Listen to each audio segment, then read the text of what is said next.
यहाँ तशरीफ़ ले आएँ। और आज से मैं थोड़ा सा कराची भी था, कल मीरपुर ख़ास था कि प्राइम मिनिस्टर का शायद प्रोग्राम बन रहा हो और वो नहीं हुआ, तो फिर मैं रात को पहुँच गया था यहाँ पे। पहले तो जादम मंगरियों के गांव गया क्योंकि उनके 40वां था सिलसिले में, वहाँ से फिर यहाँ आया। तो ये इलेक्शन जो बाई इलेक्शन मुलतवी होता रहा है, पहले कोरोना की वजह से मुलतवी हुआ, फिर बारिशों की वजह से। हालांकि कोरोना अब पिछले जब मुलतवी हुआ था उससे इस वक्त ज़्यादा है। उस वक्त कोरोना के स्टार्ट होने पे मुलतवी हुआ था, अभी कोरोना शुरू है फिर जो इलेक्शन हो रहा है। बहरहाल जो भी फ़ैसला हुआ है, ये फ़ैसला शायद हुआ इस वजह से है कि ये पीपल्स पार्टी का जो बायकाट और मियाँ साहब और उनका जो था उसको आज़माने के लिए इस सर्दियों में और कोरोना के दौरान इलेक्शन हो रहा है। तो हम तो आमना सदक ना कहते हैं, पर है थोड़ा सा डेंजरस ज़रूर है क्योंकि कोरोना बढ़ रहा है, लोगों के अंदर है। हमारा तो ये ख्याल था अगर थोड़ा सा पीछे हो जाता गर्मियों तक तो लोग सेफ़ हो जाते, पर चले अगर नहीं हुआ तो खैर है, इलेक्शन तो लड़ना है, हम आ गए। और कल जो मीटिंग हुई थी GDA की और PTI की कराची में, उसमें मुत्तफ़िक़ा तौर पे मेरे नाम से जो हमारे हलके का है उसमें दोनों GDA और PTI ने कहा भी ये हमारा मुत्तफ़िक़ा कैंडिडेट है। तो उनकी मेहरबानी है और अल्लाह की मेहरबानी से मैं तो 6-8 महीने से चल रहा हूँ यहाँ पे, बल्कि साल हो गया है। तो बाकी अभी नए जो बाई इलेक्शंस होने हैं फरवरी में, उस पर अभी कैंडिडेट्स आ रहे हैं, उस पर वो डिसाइड करेंगे। और इसमें मखदूम शाह महमूद कुरैशी साहब, पीर साहब पगारो साहब, PTI एज ए पार्टी और अक़लियत के जो लोग हैं, लाल माली साहब और उनके जो यहाँ लोग हैं, बाकी किशन चंद पारवानी है, बाकी बरादरियाँ हैं, ओड हैं और कोली हैं, बर मुख्तलिफ जो बरादरियाँ हैं अक़लियत की और मुसलमान बरादरियाँ जो भी हैं, वो इंशाल्लाह हमें वोट देंगी। और पिछले बारिशों में जो यह हशर हुआ था सबके सामने था, और कोई रिलीफ़ का काम भी, अभी रिलीफ़ के जो कंबल शंबल थे वो उन्होंने रखे हुए हैं, वो कंबल भी अभी बांट रहे हैं, इलेक्शन में लोगों को दे रहे हैं कि उस कंबलों के ज़ोर पे वोट लेना चाह रहे हैं। मैं लोगों से कहता हूं कि भाई कंबल तो आपका राइट था, जो आपको उस वक्त मिलने चाहिए थे, रिलीफ़ की जो बाकी चीज़ें मिलनी चाहिए थी वो नहीं मिली, तो चलो अभी भी अगर मिल जाए तो देर आए तो दुरुस्त आए।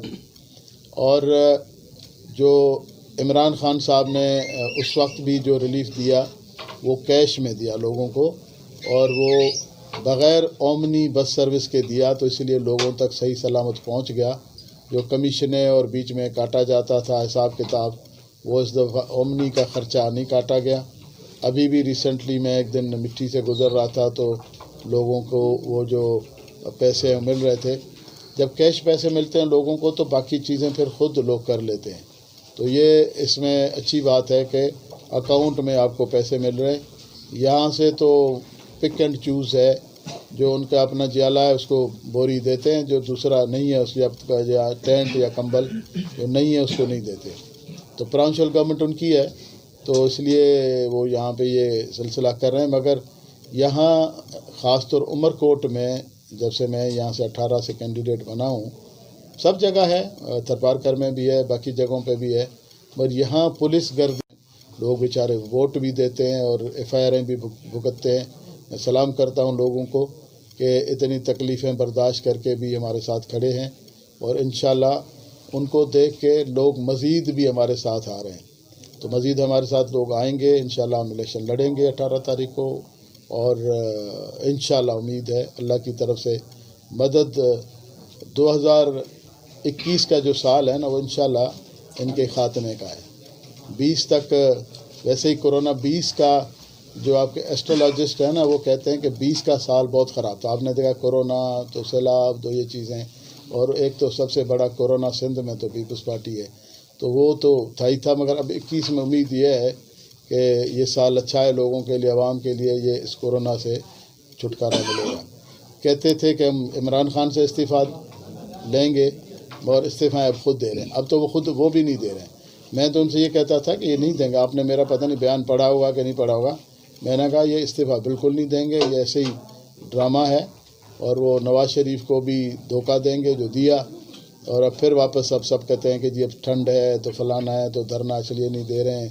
تو یہ سارے خواجہ آصف اور اس طرح کے لوگ جنہوں نے کرپشن کی ہے ان کی پکڑ دکڑ ہوئی ہے، مزید بھی آہستہ آہستہ انشاءاللہ ہوتی جائے گی۔ سندھی میں کہتے ہیں سوئی سگے کے پانے چھکیندی، تو وہ سوئی جو ہے دھاگے کو خود ہی کھینچے گی۔ تو ایک تو ملک کا یہ فیصلہ، یہ بھونچال اس وجہ سے آیا ہوا ہے، سی پیک کی وجہ سے آیا ہوا ہے، اور دوسرا یہ جو کرپٹ مافیا ہے ان کو انہوں نے جو پکڑ دکڑ کی ہے تو انہوں نے بھی وہ تو ان کے ہتھے ان کے ایجنٹ ہیں تو وہ تو ان کے ہتھے چڑھ گئے ہیں، تو یہ مسائل پیدا کر رہے ہیں۔ اور انشاءاللہ عمران خان صاحب اپنا ٹینیور پورا کرے گا، بلکہ جس طرح سے وہ ملک کے بیانیہ کے ساتھ، ملک کے سسٹم کے ساتھ عمران خان جو چل رہا ہے، جو ون پیج پہ جس طرح سے اسٹیبلشمنٹ اور حکومت اصل ہونا بھی یہی چاہیے۔ یہ بات تو میں نے نواز شریف سے بھی کہی تھی، جب دبئی میں ہماری ملاقات ہوئی تو میں نے نواز شریف سے کہا کہ بھائی آپ کیوں بار بار لڑائی کر کے اور واپس آ جاتے ہیں؟ تو عمران خان کو یہ سمجھ ہے، وہ چل رہا ہے، اور ملک کے فائدے میں بھی یہی چیز ہے کہ ایک ہی پیج پہ ہوں، جو ملک کی پالیسی ہے اسٹیٹ کی، کیونکہ یہ پالیسیاں جو ہے نا وہ ہمیشہ اسٹیٹ بناتی ہے۔ چاہے امریکہ میں ہوگا تو پینٹاگان بنا رہی ہوگی کہ یہ جو ابھی حال ہی میں جو پریزیڈنٹ صاحب گئے ہیں باتیں کرتے ہوئے گئے، تو دیکھیں وہاں بھی پالیسی جو ہے نا ہمیشہ اسٹیبلشمنٹ کی اور اسٹیٹ کی۔ کیا انڈیا میں پالیسی اسٹیٹ کی نہیں چلتی کیا؟ کہ مودی بناتا ہے پالیسی؟ تو یہاں بھی اگر اسٹیٹ پالیسی بناتی ہے تو دنیا کا دستور ہے، مل کے ایک پالیسی بناتے ہیں اور اسی پہ ملک چلتا ہے، اور کنٹینیوس پالیسی ہوتی ہے۔ جو بھی بیانیہ ہوتا ہے ملک کا، اسٹیٹ کا، ایک یک طرفہ بیانیہ ہوتا ہے، اس میں ہر حکومت کے آنے سے کوئی اس کی پالیسی تبدیل نہیں ہوتی، تو وہ ملک ترقی کرتے ہیں۔ ہمارے یہاں جو بھی حکمران آتا ہے پھر اپنی چلانے کی کوشش کرتا ہے اور ملک کو پھر لیفٹ رائٹ لے جاتا ہے، کبھی کسی کا ایجنٹ بنتا ہے، کبھی کسی کا ایجنٹ بنتا ہے۔ تو عمران خان کی ایک اچھی بات یہ ہے کہ وہ اسٹیٹ کے ساتھ ہے اور اسٹیٹ کی پالیسی ہے جو اس کے ساتھ چل رہا ہے، کرپٹ نہیں ہے۔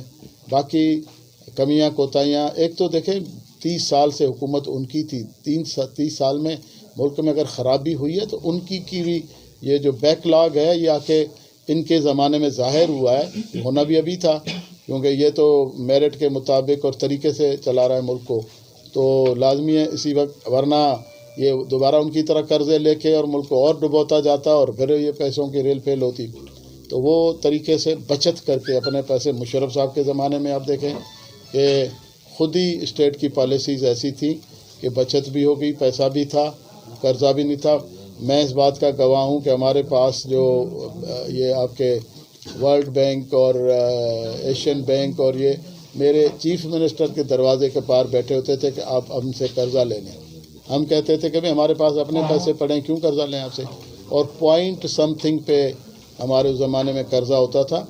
اور یہ ابھی جو موجودہ چیف منسٹر صاحب ہیں، اپنا چیف منسٹر سندھ جو مراد علی شاہ صاحب، مجھے یاد ہے اسمبلی میں کہہ رہا تھا مجھے اعتبار نہیں آ رہا ہے کہ 0.4% پہ بھی کبھی لون مل سکتا ہے، تو ہوتا تھا، وہ اعتبار نہیں کر رہا، تو سمجھا جیسے ہم جھوٹے ہیں سے یہ بھی۔ پھر ہمارے بیوروکریسی نے کہا کہ بھائی آپ یہ 0.4% کا لون لے کے انٹرنیشنل اداروں سے 15% پہ جو پاکستان گورنمنٹ کا لون تھا اس کو واپس کریں۔ وہ لون ہم نے کافی واپس کیا تھا، اور اس میں بھی پھر فیڈرل گورنمنٹ نے لون نہیں واپس کیا تھا، کیونکہ ان کا فائدہ تھا 15% پہ ہمیں جو ہم دے رہے تھے۔ تو یہ حالات تھے، سرپلس ہو گیا تھا۔ ابھی انہوں نے ملک کو، صوبے کو تو بٹھا ہی دیا نا۔ ہمارے بعد جو ایک فائنانشیل ایوارڈ آیا تھا اس میں ابھی دیکھا نا، صوبائی خود مختاری بھی زیادہ ہے ان کے پاس 18th امینڈمنٹ کے بعد، پیسے بھی زیادہ ہیں مگر کام نہیں ہو رہے ہیں۔ آپ دیکھیں روڈ کھنڈر ہیں، یہ آپ کا عمر کوٹ میرپور خاص یہ روڈ میں نے منظور کیا تھا 0 پوائنٹ تک، آگے 0 پوائنٹ والا پورشن وہ بن گیا ہے، یہ پیچھے والا جو پورشن تھا میری حکومت ختم ہوئی، منظور وسان صاحب جب منسٹر آئے انہوں نے اٹھا کے خیر پور لے گئے۔ قائم علی شاہ چیف منسٹر تھا، وہ منسٹر تھا، قائم علی شاہ نے دیا یا منظور وسان نے، تو ہمارے یہاں کے نمائندوں نے کوئی چیخ و پکار بھی نہیں کی تھی، بھائی یہ بھی علاقہ ہے، اگر کوئی پیچھے چیف منسٹر منظور کر کے گیا تو آپ اس کو چلائیں، نہیں کیا۔ آپ ادھر سے دیکھیں کنری سائڈ پہ جو روڈیں ہیں ان کی کیا، ابھی یہ روڈ یہاں سے ٹھیک کی ہے تھوڑی بہت، وہ بھی ابھی ٹوٹ رہی ہے دوبارہ، یہ رات کو بناتے ہیں صبح کو ٹوٹ رہی ہوتی ہے۔ یہ حالانکہ روڈ نوکوٹ تک جو ہے نا یہ ہماری اسفالٹ کانکریٹ روڈ بنی تھی. اس طرح سے یہاں چور سائڈ سے آگے کپرو آگے جو یہ روڈیں تھی ادھر جا کے گھوٹکی تک نکلنی تھی روڈیں. یہ نیٹ ورک تھا. ادھر سے آپ کے تھر میں جو روڈیں بن گئی, پانی, بجلی سارا ہمارے زمانے میں. اس کے بعد تھوڑا بہت کوئی کام ہوا, کوئی لنک روڈ بنی ہوئی ہو تو بنی ہو, باقی کو اس لیول پہ کوئی بھی کام نہیں ہوا. ہمارے تھر پارکر میں آپ دیکھیں جو انقلاب آیا ہے روڈوں کا, پانی کا, باقی اسکیموں کا آپ کے سامنے ہے. تو ایک طرف وہ ہے اور ایک طرف یہ ہے. ہمارے دھاٹکی والے کہتے ہیں ہین سنج ہین بھینگ, تو ہیئر یہ لگی پئی ہے. سوال یہ ہے کہ پاکستان 1971 تک کے ساتھ نہیں ہے تو ریسیو کریں گے. وہ کیوں ریسیو کریں گے؟ اور چائنا کا تو مجھے نہیں پتا. چائنا اور پاکستان آیا تھا ریسیو کرنے کے لیے, ڈپٹی میئر لیڈی تھی. خیر دیکھیں ہمارے ملک کا جو لیول ہے نا وہ اتنا بڑا نہیں ہے کہ خود پریزیڈنٹ اور چیئرمین. اس زمانے میں ایک تھا ایوب خان کا ایک سلسلہ, ایوب خان کو لینے آئے تھے اس وقت کے پریزیڈنٹ خود. تو ابھی مجھے اس کا علم نہیں ہے, اگر میئر لینے آئیں مجھے اس کا نہیں علم. الیکشن کمیشن آزاد ادارو ہے. ان جو کو پرانشل الیکشن کمشنر आहे وہ ठीक माण्हू आहे. ऐं असां उनखे एप्लीकेशन ॾिनीसीं उन्हनि ई ख़दशात जे करे. त अॻे छा थींदो रहियो आहे त उर्दू में बि ॻाल्हाइण जो ॻाल्हि अॻिते बि वञे न सही, पर उर्दू सिंधी सम्झनि था. सभु पिया रिकॉर्ड कनि न. त उहो जेको आहे सो हिते इहो ई SP जे थ्रू धांधली कंदा आहिनि. उहो पंहिंजा जियाला SP मोकिलींदा आहिनि ऐं उहे अची पोलिंगनि ते कब्ज़ो कंदा आहिनि, पोइ ठपा हणाईंदा आहिनि ऐं उते धांधली कंदा आहिनि. असां रिक्वेस्ट कई त फ़ौज खे मोकिलियो. फ़ौज न्यूट्रल इदारो आहे, उनजो न को मिट न को माइट न को हिते वास्तो आहे. सो उहो अचे. असां उहो रिक्वेस्ट कई सूबाई इलेक्शन कमिशनर खे, इलेक्शन कमीशन खे लिखियो. उन्हनि इहा ॻाल्हि मञी आहे त फ़ौज बि ईंदी.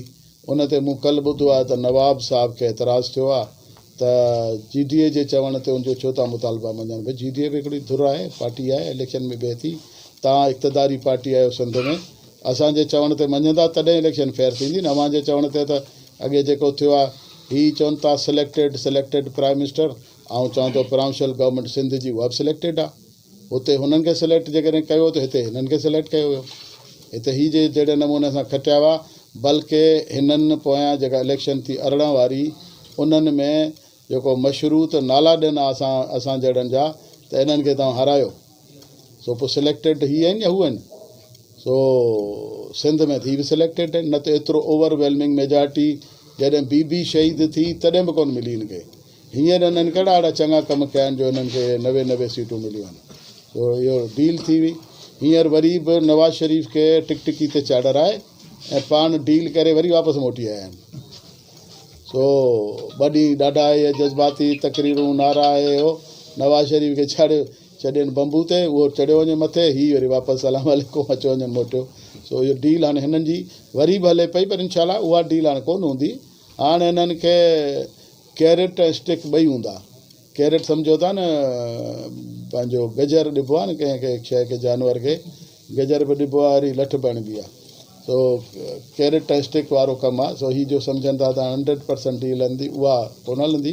बाक़ी फ़िलहालु टेम्पररी रिलीफ, फ़िलहालु भले नवाज़ शरीफ़ खे तोड़ पहुचाइनि, हीअ वापसि रिवर्स गेयर हणनि, पोइ ॾिठो ईंदो. सो इहो ई कनि था वेठा खेल यको.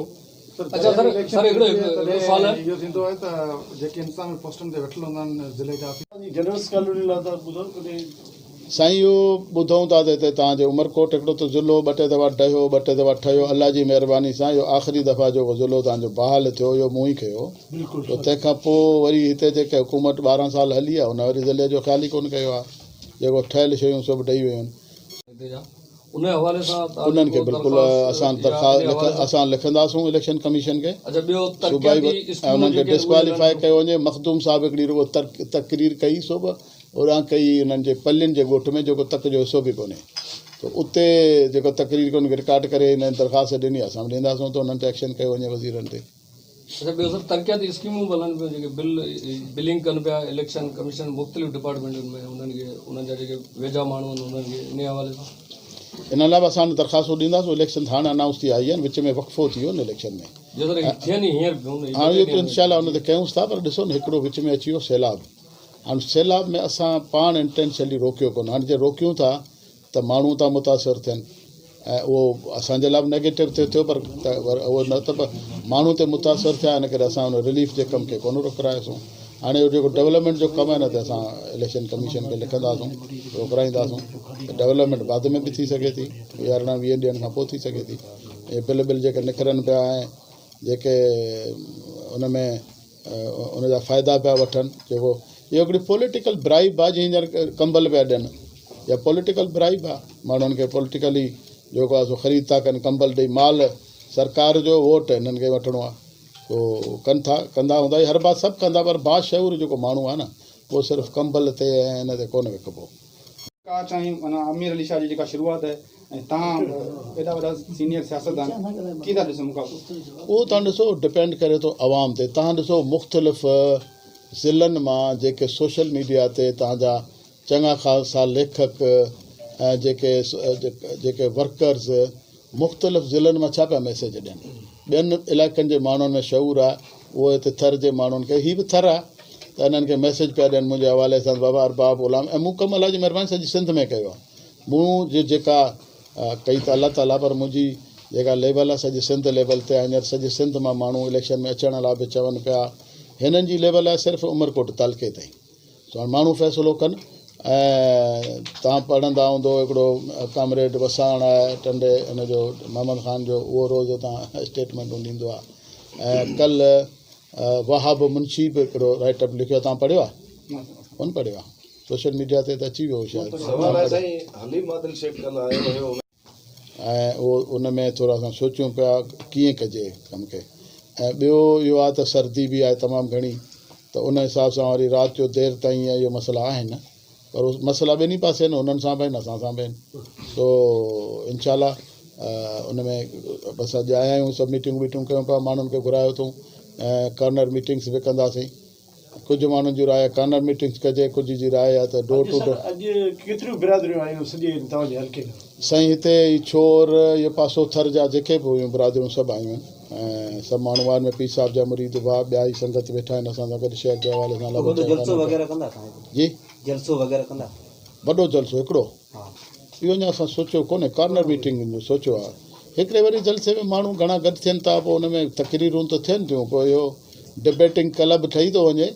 बाक़ी को माण्हुनि सां जेको पर्सनल अप्रोच आहे, जंहिंसां वोट मिले थो, उहो त इंडिविजुअल पर्सन टू पर्सन जेका कॉन्टेक्ट आहे उन में मिले थो।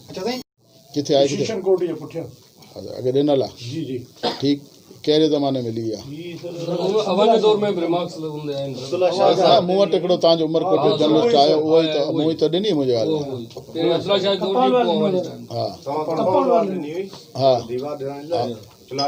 हा मूं पैसा बि ॾिना हुते, बल्कि ही जेके सिंध जूं जेके बि रूरल जूं जेके बि तव्हांजूं प्रेस क्लब्स हुयूं, उन्हनि सभिनी खे फंडिंग कई बाक़ाइदे, त उन्हनि खे डोनेशन्स ॾिना सिंध गवर्नमेंट जे तरफ़ां।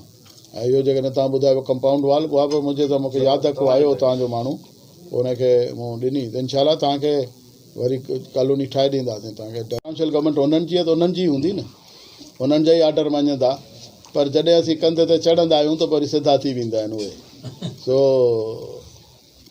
स्टेट ऑर्गन्स जेके आहिनि न, उहे पंहिंजी हरकत में ईंदा त पोइ वरी सभु सिधा थी वेंदा इनशाला। ऐं असां इलेक्शन लड़ूं पिया, असांखे उमेदु आहे त उहो फेयर इलेक्शन कराईंदा, इलेक्शन कमीशन कराईंदी, ऐं प्लस उनजी सिक्योरिटी लाइ आर्मी बीठल हूंदी, वोट माण्हू ॾींदा, असांजा जेके आहिनि पोलिंग एजेंट उहे पोलिंगनि खे संभालींदा, असीं पाण संभालींदासूं। सॼी सिंध मां मुख़्तलिफ़ पार्टियुनि इत्तेहादनि ऐं उन्हनि जो माण्हू जेको आहे असां वटि अची वेंदा इनशाला। ऐं सभु जेके बि ॿियूं पार्टियूं आहिनि सो असांजी सपोर्ट कंदियूं। त इन हवाले सां तव्हांजा जंहिं मुकमल उम्मीदवार आहियो, PTI जी अहम क़यादत कोन्हे, नंढे लेवल ते माण्हुनि उहे इख़्तिलाफ़ात न आहिनि? कहिड़ी अहम क़यादत? लाल माली एंड उनजो ब्रादर बि न आयो? दादा मास्क या मुसीबत कई माण्हू सुञाणजनि न।